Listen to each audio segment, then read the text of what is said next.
হাসিনা আজকে বক্তি মাজারিছে জাতির উদ্দেশ্যে, এটা কালো শাড়ি পিন্দা। তো তোর বর তো আগেই মরিছে, তুই কালো শাড়ি পিন্দু সুখা। দেখে ভাবলাম যে তোর নাগর মরিছে, পরে দেখলাম না মরে নাই।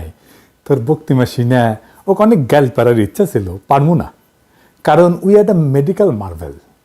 কেন মেডিকেল মার্ভেল মানে ডাক্তারি বিদ্যায় একটা বিষয়। কেন এটা পরে কমুনি কেমন জাউরা দেখেন, কয় মাইয়াদের উপরে হামলা করছে নাকি আন্দোলনকারীরা। শোনেন, মেয়েদের হলে ছাত্রীদের উপর আক্রমণ করা হয়েছে এবং লাঞ্ছিত করা হচ্ছে। মানে ওই কভার চাচ্ছে যে ওর ছাত্রলীগের নেত্রী করে যে থেরাপি দিচ্ছে না হাঙ্গারে মাইয়ারা, সেটা তো থেরাপি তো দিচ্ছে মাইয়ারা। হ্যাঁ, তাও তো মারেনি, কান ধরে উদ্বাস করেছে আর খুঁটিত বেঁধে থুইছে। এডিটর সাহেব দেখান না।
আর করিছে কি ওই ইন্ডিয়ান তেল নাকি মাখে মাথা তোরা, তো চুল ধরে টেনা দেখিছে যে ক্যাঙ্কা শক্ত হয়েছে। আর তোর কুত্তারা তো হাঙ্গারে মাইয়াদের গায়ে হাত তুলিছে, শুধু হাত তোলে নাই, রক্তাক্ত করিছে। তো হাঙ্গারে মাইয়াদের হাতে তুলে দেবো, ওই বাহিনীর হাতে তুলে দেবো। এডিটর সাহেব দেখান কাদের কাদের আমরা চিহ্নিত করছি, এক এক করে দেখান। দেখেছেন? দেখেন, দেখেছেন? দেখেন, দেখেন, দেখেছেন? দেখেন, দেখেছেন? দেখেন, দেখেছেন? দেখেন।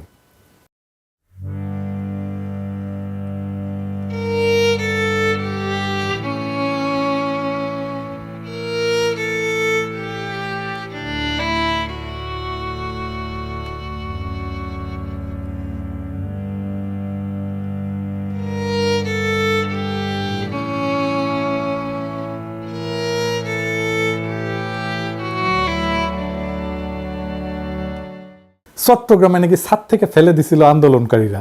চট্টগ্রামে সন্ত্রাসীরা বহুতল ভবনের ছাদ থেকে ছাত্রদের হত্যার উদ্দেশ্যে নির্মমভাবে নিচে ছুঁড়ে ফেলে দিয়েছে।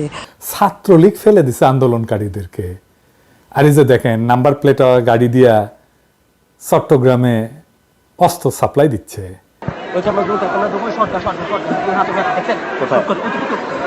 গাড়িটা দেখেন,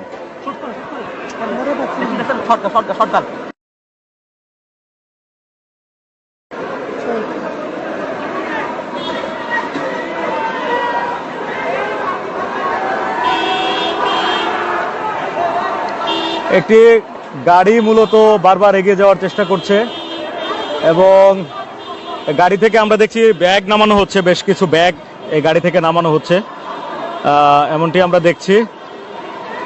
বেশ কয়েকটি ব্যাগ নামানো হয়েছে গাড়ি থেকে এবং এগুলো বিভিন্ন জন কাঁধে নিচ্ছেন, হেলমেট পরা বেশ কয়েকজন।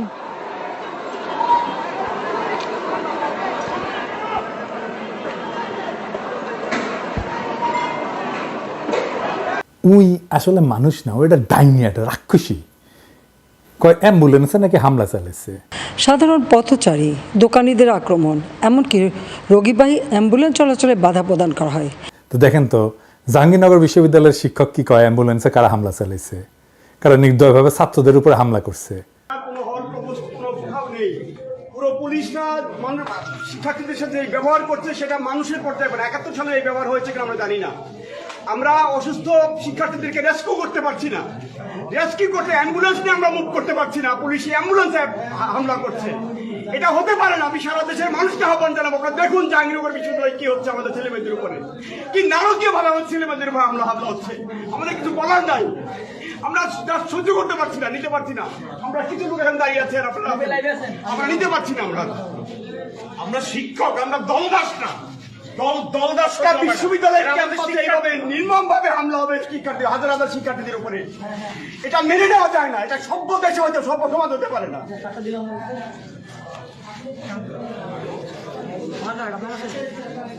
100 জন শুটার আনিছিল ছাত্রলীগ জাহাঙ্গীরনগর ইউনিভার্সিটিতে।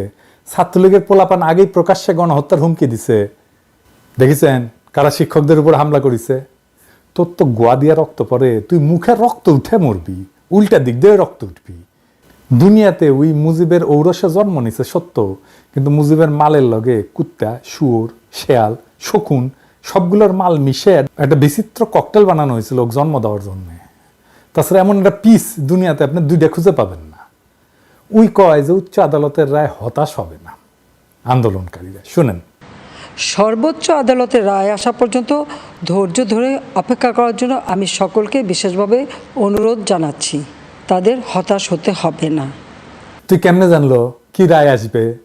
শুনেন, আমার বিশ্বাস আমাদের ছাত্র সমাজ উচ্চ আদালত থেকে ন্যায় বিচারই পাবে।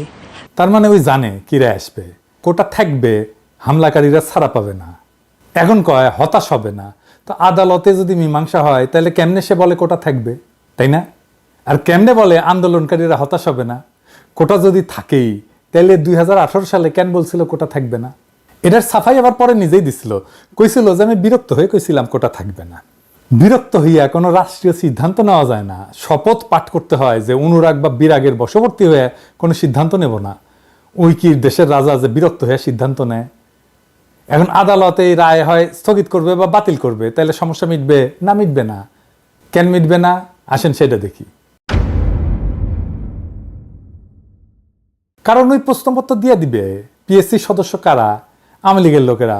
ইজতিমাম বলেছিল না রিটেনে টেকো আমরা দেখবো। এই প্রশাসন দিয়াই তো পাতানো নির্বাচন করে, আমার কথা না। নিজে কি বলছে ইজতিমাম দেখেন, কইছে আমি নিজে অনেক উপজেলায় গেছি, সেখানে আমাদের যারা ছিল মানে দলের ছাত্রলীগের তাদের সঙ্গে কথা বলে নির্বাচন করেছি। দেখছেন তারা আমাদের পাশে আছে, তারা বুক পেতে দিয়েছে। এটা তো হাসিনার নিজের পরিকল্পনা। দেখেন কি বলে, নেত্রীর সঙ্গে কথা হলে তিনি সবসময় বলেন কিভাবে আমাদের ছেলেদের জন্য ব্যবস্থা করা যায়। আপনার বা আমার ছেলে তো চাকরি হবে না, সরকারি চাকরি, পুলিশ ভেরিফিকেশন আটকাই দিবে শেষে। এই যে সাদ্দাম বলছিল না যারা কোটা আন্দোলন করছে তাদের কারো চাকরি হয় নাই, এইবারেও যারা করতেছে আন্দোলন আপনাদের তালিকা কইরা বাদ দিবে, পুলিশ ভেরিফিকেশনে বাদ দিবে, ফেল করায় দিবে। খাতা দেখে কারা? আচ্ছা এইবার আসেন, খাতা দেখার কথা বাদ দেন, ভাইবা নাই কারা? ওই তো বাদ দিয়ে দিবে। আচ্ছা এইবার আসেন সরকারি চাকরির সংখ্যা দেখি, মোট কত সরকারি চাকরি? পিয়ন, দারোয়ান সব মিলে 15 লাখ সরকারি কর্মচারী।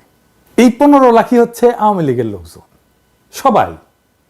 এর দু একজন হয়তো এদিক সেদিক যাইতে পারে, এটা ব্যতিক্রম। প্রত্যেক বছর পিয়ন দারোয়ান সহ নিয়োগ হয় কত? 70,000। এই যে 70,000 দেখেন, মানে গত 5 বছরে যদি 3.5 লাখ নিয়োগ হয় তাহলে মানে 70,000 বছরে। তাহলে ধরেন মুক্তিযুদ্ধের পোষ্য কোটা যদি বাদ দেওয়া হয় তাহলে বাদ যাবে কত? 30%। তার মানে 21,000 চাকরির সুযোগ বাড়বে আপনাদের জন্য। এটা হাসিনার লাগবে তো, এই চাকরিটা হাসিনার লাগবে। সরকারি চাকরিটা কেন লাগবে সেটা তো দেখলেন, ওরা নির্বাচন করে দেয়। যাই হোক, এই 21,000 খুব বেশি চাকরি না, তাও ধরলাম যে পাইলেও এটা সরকারি চাকরিগুলো নিয়ে যাচ্ছে হাসিনার দলের লোক। এই যে পুলিশ মারতেছে সবগুলো তো ছাত্রলীগ। আর্মিতে প্রমোশন হয় না আওয়ামী লীগ পরিবারের না হইলে। কোটা তো একবার ব্যবহার করা হয় না, চাকরির সময় ব্যবহার করা হয়, প্রমোশনের সময় ব্যবহার করা হয়। তো সরকারি চাকরি নিয়ে গেল হাসিনা, আর বেসরকারি চাকরি কে নিল? কে নিল? মোদি। সেগুলো তো আরো বেশি বেতনের চাকরি। $10 বিলিয়ন নিয়ে যায় প্রত্যেক বছর ইন্ডিয়ানরা। এই টাকায় মাসে গড়ে $1,000 বেতন যদি দেওয়া হয়, $1,000 মানে কত এখন আমি জানি না, 1,30,000 টাকার মতো হবে হয়তো মাসে। এইরকম 1,30,000 টাকা বেতনের চাকরি আপনি কতগুলো পাইতেন জানেন? 8.5 লক্ষ চাকরি দেওয়া যেত, বাংলাদেশের কোনো বেকার থাকতো না। হিসাবটা দেখেন। কোটা শুধু মুক্তিযোদ্ধা কোটা না, ভারতের কোটাও তো আছে, তাই না? আছে না? ওই যে আওয়ামী লীগের মধ্যে ভারতের এমপি ক্যান্ডিডেট থাকে, যে শুনেন, শেখ হাসিনা বলো আমি শেখ হাসিনার প্রার্থী, এটা তোমাকে মনে রাখতে হবে। আমি ভারতের প্রার্থী, তোমাকে এটা মনে রাখতে হবে। আমি এখানে হারার জন্য আসিনি। তো এখন আমাদের করণীয় কি? এখন তো কাঁঠাল রানী তার বিডিআর, র্যাব, পুলিশ, ডিবি এই দিয়া হোস্টেলগুলো, হলগুলো ফাঁকা করে দিছে, তাই না? এই আন্দোলন এখন জনতার আন্দোলনের রূপ নিচ্ছে। দেখেন রিক্সাওয়ালা ভয় ভেঙ্গা কি বলে,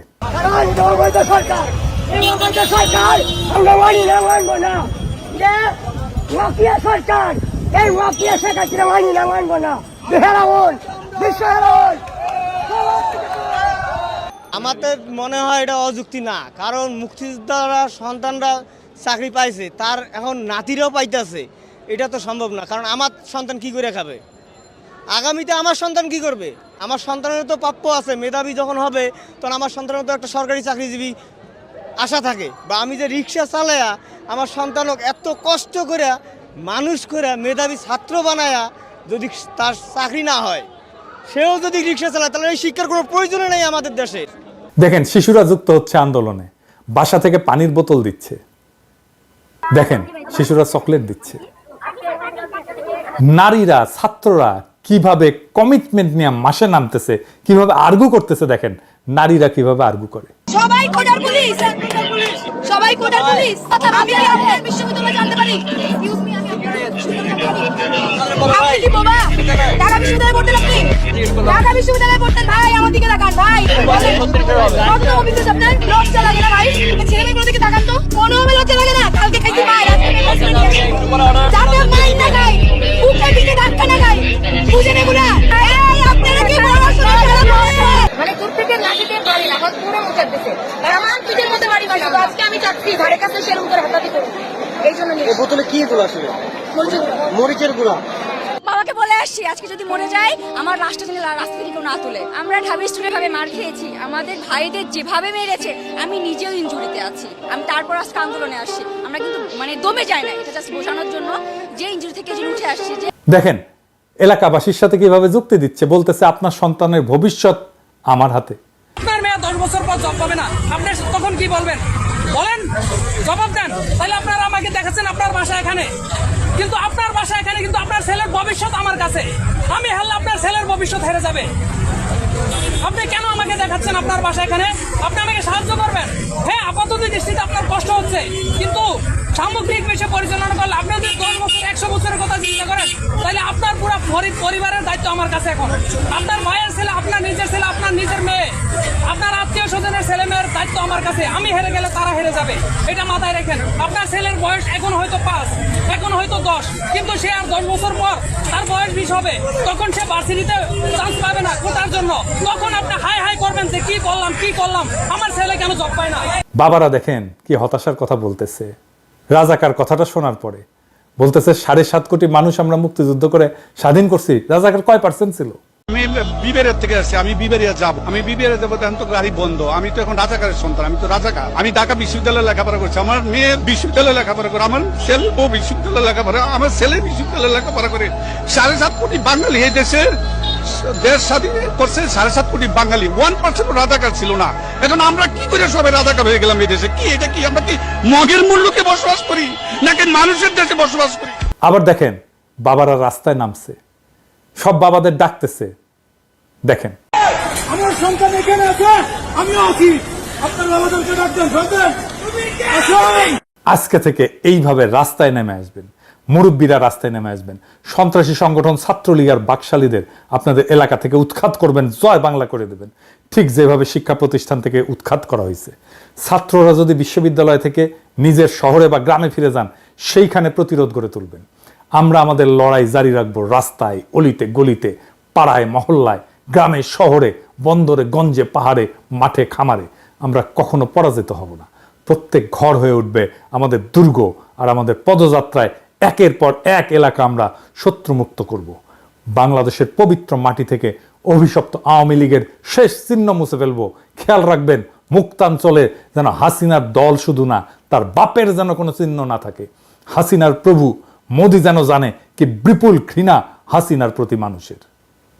হাসিনারে যে সমস্ত পশ্চিমা শক্তি, আন্তর্জাতিক শক্তি তার সাথে কথা বলতে আসবে, ইভেন সমর্থন করা তো দূরের কথা, তাদেরকে আমরা প্রশ্ন করব, হিটলারের সাথে কি আপনি ডিল করতেন? মুসোলিনির সাথে ডিল করতেন?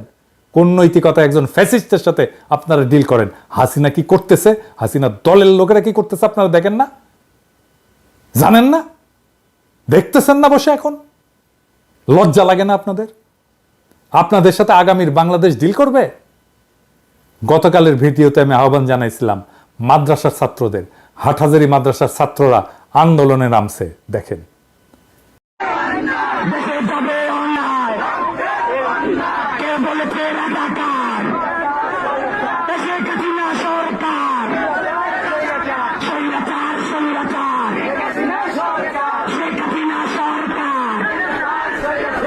শুক্রিয়া আমাদের ভাইদের। আমি রিকশাওয়ালাদের বলছিলাম, আপনারা তো দেখলেন কি নির্ভয়ে তারা কথা বলতেছে। আগামীকাল আপনারা আপনার শহরে রিকশা মিছিল করবেন আধা ঘন্টার, ছাত্রদের সাথে সংহতি জানায়।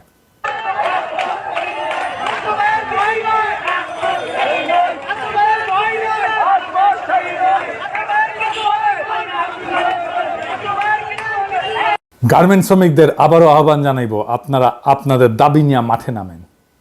আর একটা দলকে বলবো, বলা হয় নাই, আপনাদের অনেকেই আপনাদের সমস্ত সারা জীবনের সঞ্চয় নিয়ে শেয়ার মার্কেটে বিনিয়োগ করছিলেন, আর দরবেশ বাবা খাইয়া দিছে পুরাটা। নিজের সর্বস্ব হারানোর ওই বেদনা যদি মনে থাকে, আপনারাও নামেন মাঠে আজকে। হাসিনা বিজিবি নামাইছে, বাংলাদেশের অভিশপ্ত বাহিনী যারা বাংলাদেশের দেশপ্রেমিক সেনা অফিসারদেরকে মারছিল আর বাংলাদেশে ভারতের দাসত্ব শুরু করছিল, তাদেরকে নামাইছে। পুরা পিলখানা তুলে ইন্ডিয়াতে পুশব্যাক করে দেব মোদির চালা। আপনারা বিজেপিকে দেখলেই বলবেন খুনি, জল্লাদ, অভিশপ্ত। দেখেন বিজেপি কিভাবে পিছু হটছে।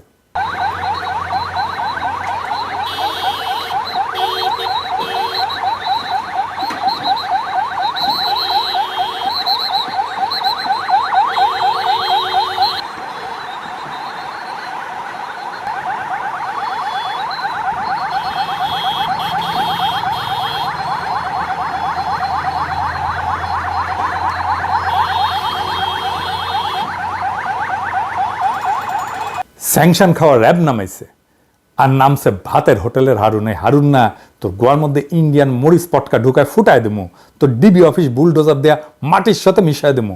কইছি ব্যারাকে থাকবো, ব্যারাকে থাকবো, ব্যারাকের বাইরে এক পাও ফেলবো না। দেখেন ক্যাঙ্কা করে প্রতিরোধের মুখে পালায়।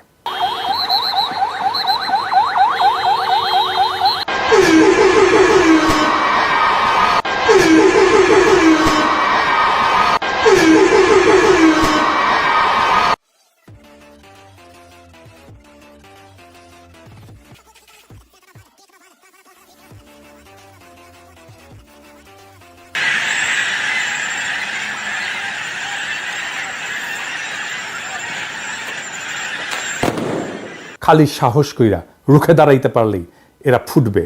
মনে সাহস রাখবেন আর চোখে রাখবেন প্রতিশোধের আগুন। মনে রাখবেন শৃঙ্খল ছাড়া আমাদের হারানোর কিছু নাই, কিন্তু আমরা অর্জন করতে পারবো বীরের জীবন। ওরা একবার আমাদের হটাবে, আমরা আবার সংগঠিত হয়ে তরঙ্গের পর তরঙ্গের মতো বারে বারে ঝাঁপায় পড়বো, যতদিন খোদা তাআলা আমাদেরকে বিজয়ী হওয়ার তৌফিক না দেন।